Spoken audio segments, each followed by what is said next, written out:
organizations that if you buy into that, oftentimes there's an immediate jump in productivity of that person or of that organization. And many people, not all, but many people that go through his program have achieved personal success.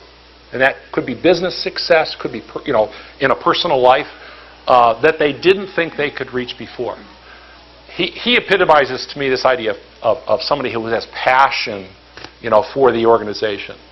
And by the way, interestingly enough, passion for the organization, that's one of the 10, IBM actually has 10 leadership qualities that people like myself and others that aspire to positions in IBM actually get measured on.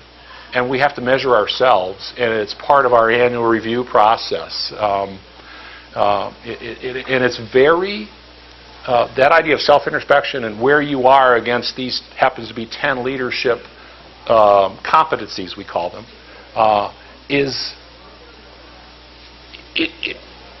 it makes you step back and say, where am I, how do I compare myself? And it drives a set of things that you can go work on as part of that. And passion for the business is probably the one, you can't teach that, okay? It's sort of, I think it's a natural ability. Some people come by it naturally, some I think have learned to be passionate, but it is a key characteristic. By the way, it's a characteristic that when I look at somebody that I say that's a leader, that person is without doubt passionate about whatever that calling is for them. And it could be a pastor, it could be, in your case, a youth director. It could be a guy doing motivational, speaking, right? Gives back.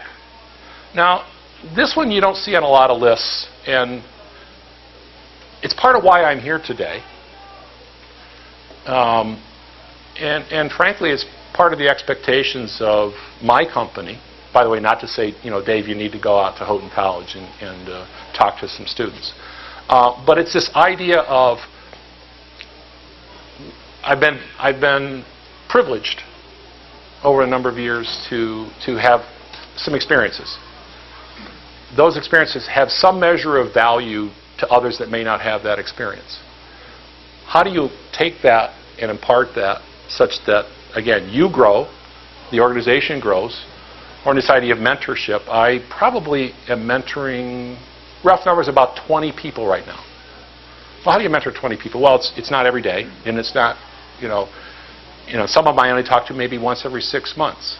But the thought is that we agree together that there's something along the path as they run into that says, I'm going to call Dave, and I'm going to talk to Dave about it, get a perspective.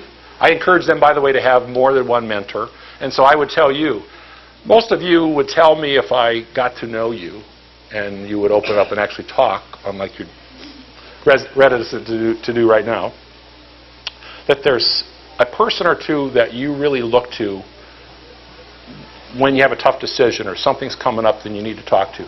I will bet almost everybody in this room has, you may not call it that, has a mentor.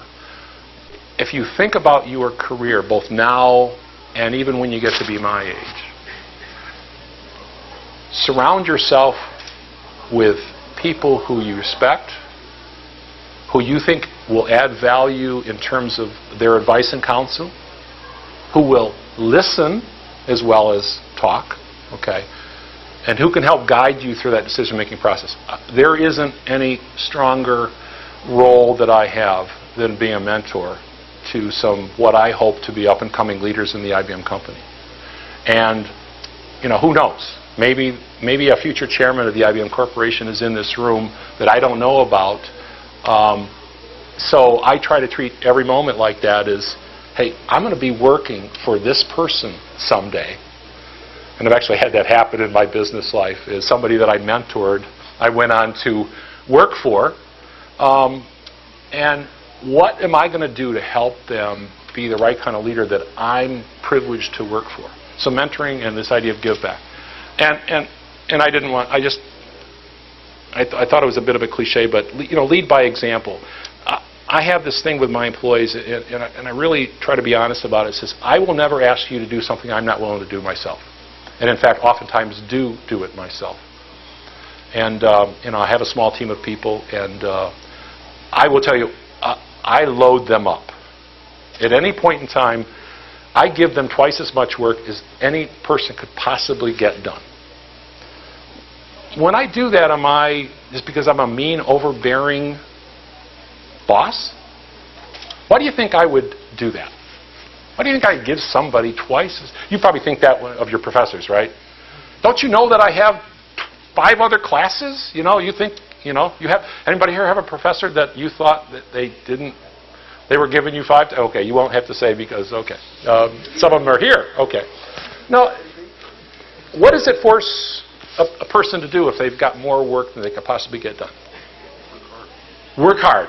Well, obviously working hard, but if literally there is 30 hours worth of work and you're only going to work, what, at most, maybe 12 hours a day, only paid for 8, but, you know, by the way, almost any salary job today, just so everybody is aware, there's very few hourly workers in the business world today, and almost everybody's expected to work 45 to 50 hours for that 40 hours worth of, quote, pay. Just so don't let that be a shock or surprise to you.